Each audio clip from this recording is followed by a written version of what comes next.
Gunna has finally had enough of the sneak dissing from Young Thug and Lil Baby, he would call them out directly after hearing confirmation by DJ Academics that Thug and Baby were calling him a snitch and told everyone in the industry to not respect him. The streets are so atrocious.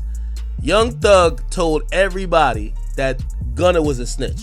I'm telling you this, I don't give a f if you believe me. That's what he sent to. Or he sent a message to Dirk, Baby. There's a few other rappers that just won't call their names. Just because some of them just told me in privacy. All of them rappers start not f***ing with Gunna, speaking out, they're chilling away. Thug got out, Gunna kinda hot. Ain't like you're trying to really like jump and work with Gunna, but to understand Gunna's response, you first need to know the actions from Young Thug. The moment that he was released from jail, he would tweet, "Wham, let's drop one on these rats," with the name Wham referring to rapper Lil Baby. As Lil Baby's been firm on dissing Gunna for snitching out of the YSL trial early. Lil Baby responded to Young Thug on Instagram saying, "We should." As Lil Baby has never stopped dissing Gunna. Ever since day one where he was released from jail for snitching out of the YSL trial, Lil Baby called him out that morning. As it got so bad that Young Thug's father even called out Lil Baby, telling him to be quiet. How do you feel about Lil Baby throwing at Gunna for his plea deal? He need to shut the fuck up, cause he don't know what's going on. You know, he's going off of what he heard. When have y'all went to a court date to support Slime, to support Jeffrey, to support Thug, however you want to name it? However, shortly after Lil Baby responded to Young Thug on Instagram, Young Thug later that night would share a video to his Instagram story with T.I., saying that he is home and that he did it the right way, sneak dissing Gunna once again. Hey man, what you gotta tell these people? Back. Back, Jack. You feel me? You did. Hey man, ain't no cap in it. No cap in my rap. You feel what I'm saying? The right way. It's time. The right way, bro. You feel what I'm saying? Right way. Yeah, that way. Yeah. And go tell that.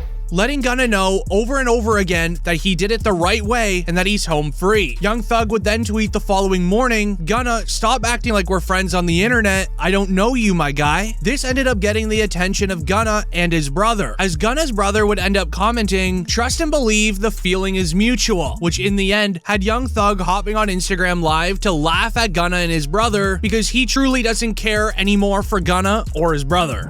I'm on live. I just jumped on here to let you ladies know that yes, a goat can go live. Whoa! What's up? Who up right now? What's up? Who up right now?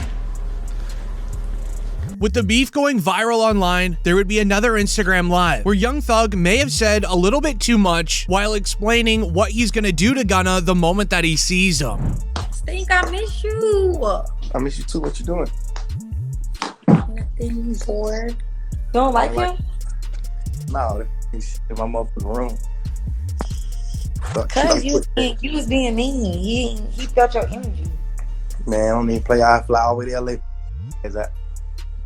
You ain't gonna touch him. As this right here goes severely against his probation agreement. This is because moments after that Instagram Live, there would be reports online reporting, and I quote, "concerning news coming out involving rapper Gunna being followed and approached by local gang members. Many connected to Young Thug possibly getting revenge for Gunna snitching." Only 30 minutes after the breaking news was released, there would then be a video clip shared online of Young Thug in a studio flexing his jewelry, happy to be home. P, that's some pounds, P. Go away, P. You go pound, Go pound, go that bag. in that bag. I'll take. Go ahead.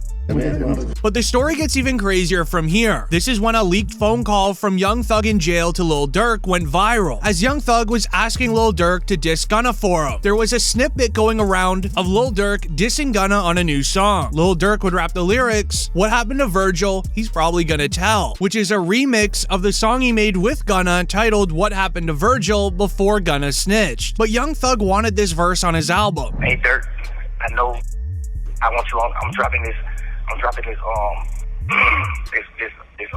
surprise album on the same day Buddy dropped his album. Coming up soon. I need a verse from you. If you feel like replying, if you feel like you want to reply to it, saying or something, man, don't do it. Drop it on my album. I'm dropping a surprise album on the same day that drop. Sing your verse in, bro. I want you and Wham on the same song. Sing your verse in. This is when more rappers would start getting involved in on the beef, wanting to get close with Young Thug, knowing that his first project in this upcoming album is going to be one of the biggest of the entire year. Rapper Drake would take advantage of it. It would be announced. Academic says Drake flew to see Young Thug just 2 hours after his release from jail and even gave him $1 million in cash. They say 2 hours afterwards, Drake flew to Thug and allegedly gave him $1 million. Drake didn't tell me. Drake gonna hit me up and be like, how? Which, by the way, super strategic move. Super strategic.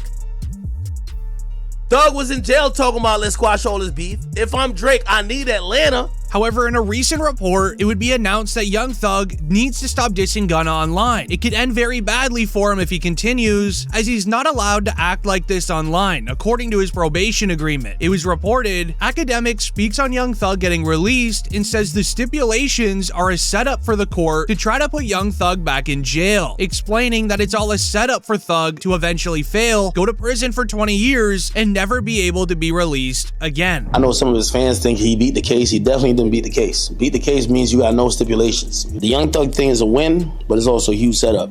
If you gonna tell me that they're gonna monitor him on a probationary basis for 15 years, can't be in Atlanta, can't communicate with co-defendants or gang members, he can't rap about, he can't promote any music that has to do with what they believe is gang activity.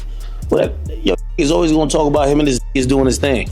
They might consider that gang activity. He might be like, yo, me it's like, yo, we going to the park getting lit. We going to the club getting lit. They might be like, oh no, you talking about a gang. So, we celebrating right now because I think we could all see, if you follow that trial at all, whether you're a fan of Thug or not, you can see the pain, you can see this was going through it. Like, he gained a lot of weight. Everybody knows Thug was not that weight. So we happy he got out, but we definitely got to be very cognizant of how it's going to play out. As Young Thug's probation is for 15 years. However, if he breaks the probation agreement, he then goes to prison for 20 years, which is longer than what he would have faced if he was originally sentenced to lockup. However, this would end up getting the attention of as long as he stays out of trouble and needs to stop dissing Gunna. Young Thug absolutely won that plea deal for so many reasons. One, the prosecution got none of what they wanted when you think about what the charges were and what actually got pled to. And two, he saved himself some major civil liability. Let me break that down. So first off, prosecution had charged this man with 8 counts. 2 of them were very serious. 2 of them were basically saying that for years you were the leader of a criminal gang that committed murders and all types of acts all over the city of Atlanta. Those 2 charges Young Thug did not plead guilty to. Had he pled guilty to those, he would have gotten serious time, and all the victims of all of this alleged criminal street gang activity, including the families of victims, could have sued him civilly in court and said, hey, this man pled guilty to doing it. Now he's got to pay me. He pled nolo contendere. The judge accepted that plea. The prosecution said, Judge, you should not allow a nolo contendere plea on those 2 counts. The judge said, I am going to allow it. But it seems as if Young Thug got extremely lucky, as he might have leverage over the county jail. As during the YSL RICO trial, it would be announced that Thug's legal team is taking action against the county jail for stealing against Young Thug. A report would be shared. Rapper Young Thug had millions in assets in his home when he was arrested, and now the state wants to seize it. The only problem is that he earned it with his very successful music career, as with the main item in question being a Richard Mille Bubba Watson, as this has a retail price tag of $304,000, but the actual price to obtain the watch is nearly $1 million.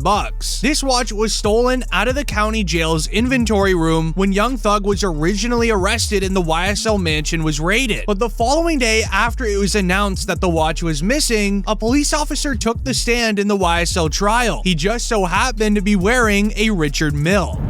3 p.m. to 11 p.m. All right. Can you tell the jury some of your responsibilities and what your role was at Zone 3 evening watch? It's very obvious that Young Thug and his lawyer Brian Steele knew about this all happening, as only 3 hours after it was announced the officer was wearing a Richard Mille, Thug's lawyer Brian Steele was seen giving a motivational speech to a classroom and FaceTiming Young Thug. You guys should become lawyers. I think it's very important to help people out of the situations they're in the best you can. I mean, what side you want to be on? You want to put people in prison for mistakes? Because everybody makes mistakes. Are human, you know. And everybody on this phone, everybody in this classroom, you always need to know that you're one mistake away. And I feel like we need more people like Brian Steele on this earth, and less people like that. So I think it's very, very, very important to become lawyers. I think it's very, very important to be a lawyer over any other thing. You know, lawyers and doctors are the two greatest things that were ever founded. You know.